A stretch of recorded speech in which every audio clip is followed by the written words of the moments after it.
Olá pessoal, fala é o professor Rafael.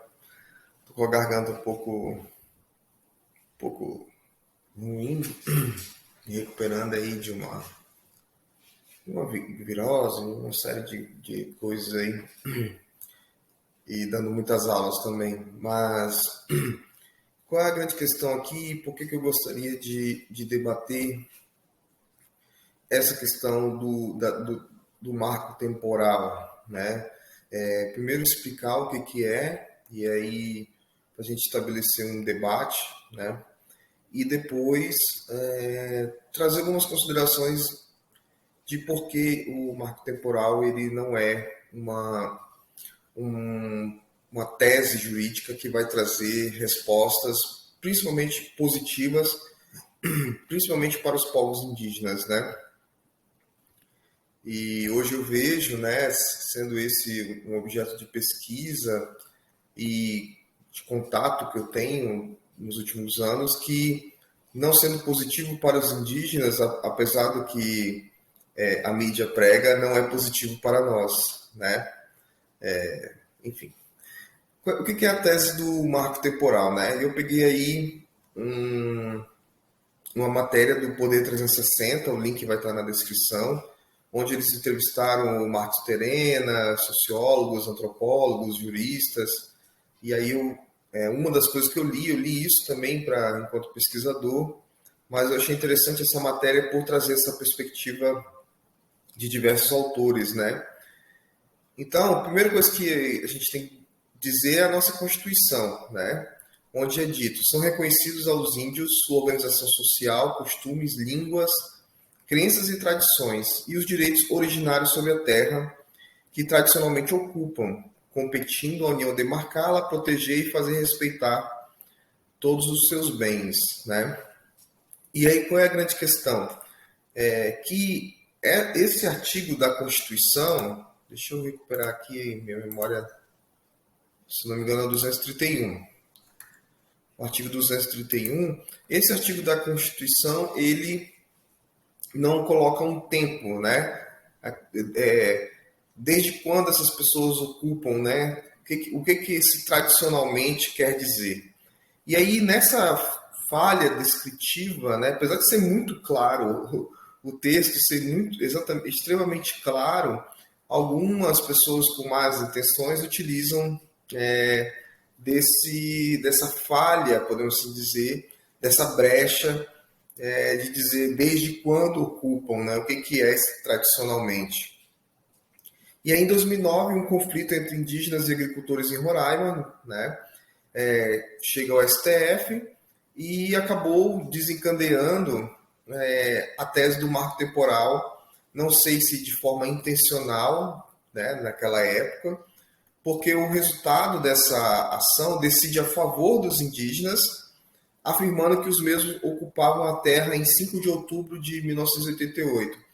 E aí o que acontece? O marco temporal ele é um conjunto de projetos, né? Um projeto de lei que é apresentado e aí depois ele é derrubado e ele é refeito, né? Isso sendo uma prática comum no governo brasileiro. Então, se apresenta um projeto de lei, ele é derrubado, dá um tempo você apresenta com outras roupagens, adicionando outros elementos.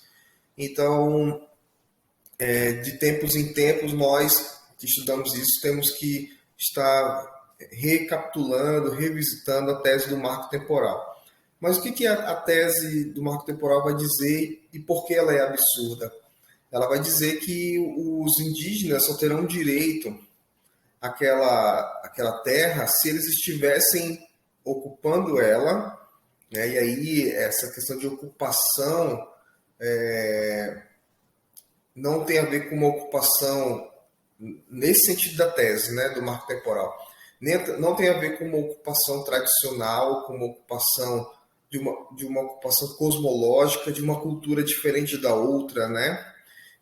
Diferente da nossa, né? Porque ocupar para nós, que somos, né, não indígenas, ocupar para nós significa, principalmente aqui na região amazônica, significa derrubar, significa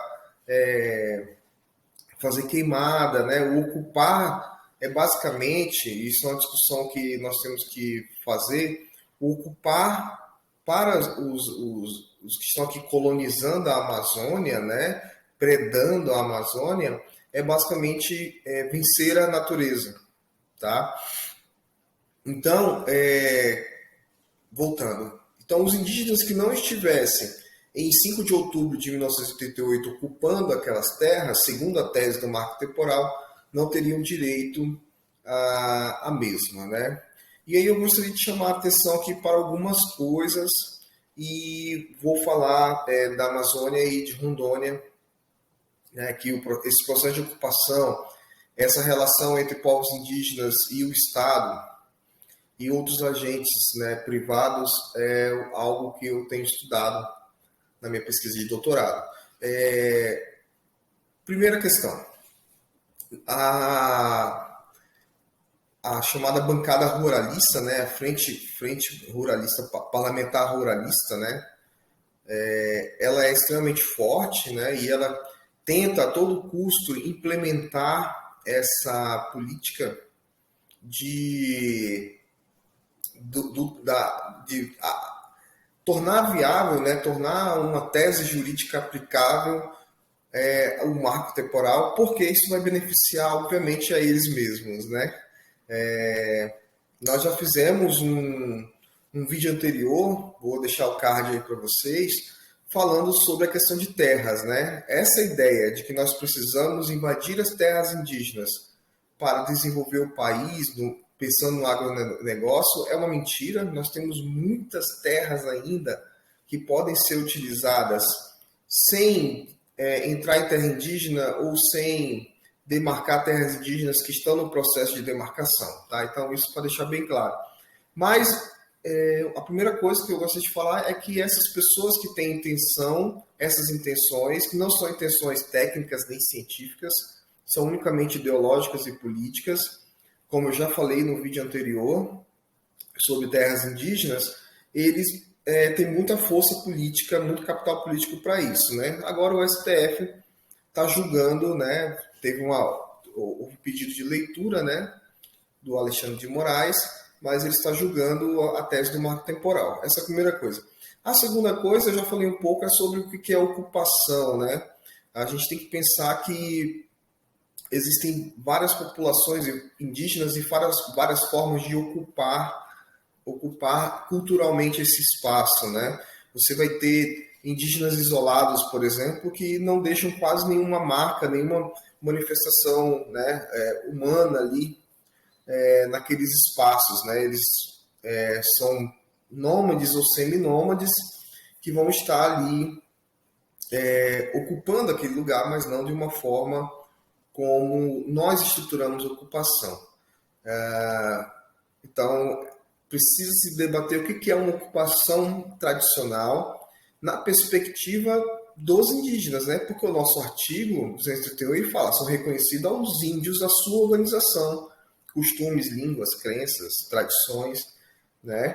Então, não é reconhecido aos indígenas que têm costumes iguais aos nossos, aos não indígenas. Então, é muito importante deixar isso bem claro. E a terceira coisa, e eu penso que é a mais importante de frisar, né, é que muitos indígenas não estavam em suas terras tradicionais em 88, ou estavam lutando por elas, devido ao extenso, violento, eu estou procurando adjetivos, né, ainda presente, movimento de violação dos seus direitos, dos seus corpos, das suas formas de ser e existir, que levaram ao verdadeiro etnocídio de populações inteiras na história do Brasil. Na minha tese de doutorado, que eu estou ainda redigindo, eu escrevo um capítulo analisando documentos históricos sobre a relação dos indígenas com os não indígenas no Brasil. E você vai ter um verdadeiro banho de sangue, e esse banho de sangue bem coloca os autores, né? Desculpa, os autores tem como pauta principal a terra. né? A terra no Brasil, desde a sua invasão, né, que alguns chamam de descobrimento, desde a sua invasão, a terra é o lugar que tem gerado a forma mais direta de riqueza, né? Nós estamos em 2021, um país que ainda busca se industrializar, né? Ainda mais comparado com outros países mais centrais do capitalismo, e hoje está num nível de desindustrialização, o que significa que de 1500 até 2021, a terra é o lugar de produção de riqueza mais direta que nós temos no nosso país. Então, o que acontece? O que nós temos que pensar disso? Os indígenas estão ali ocupando a terra, né, vivendo na terra de uma forma não predatória, de uma forma não de uma economia não predatória de acumulação, como nós olhamos para a terra. E desde 1500 até hoje, a violência contra os povos indígenas, em sua grande maioria, teve como motor inicial a busca pelas terras que eles ali ocupavam.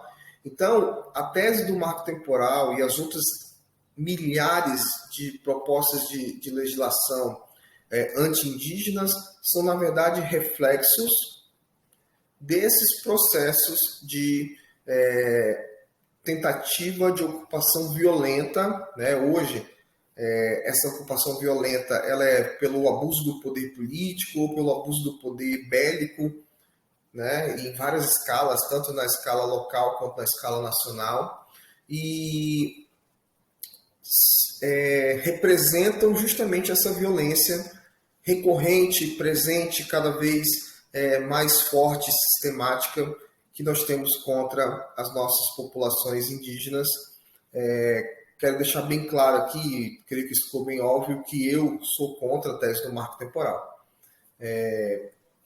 por motivos já colocados, e prestar solidariedade aos movimentos indígenas do nosso país e de todo o mundo, e estou à disposição para tirar dúvidas de vocês. Comentem suas dúvidas, suas opiniões aí nos nossos comentários, tá bom? Muito obrigado, até a próxima, um abraço.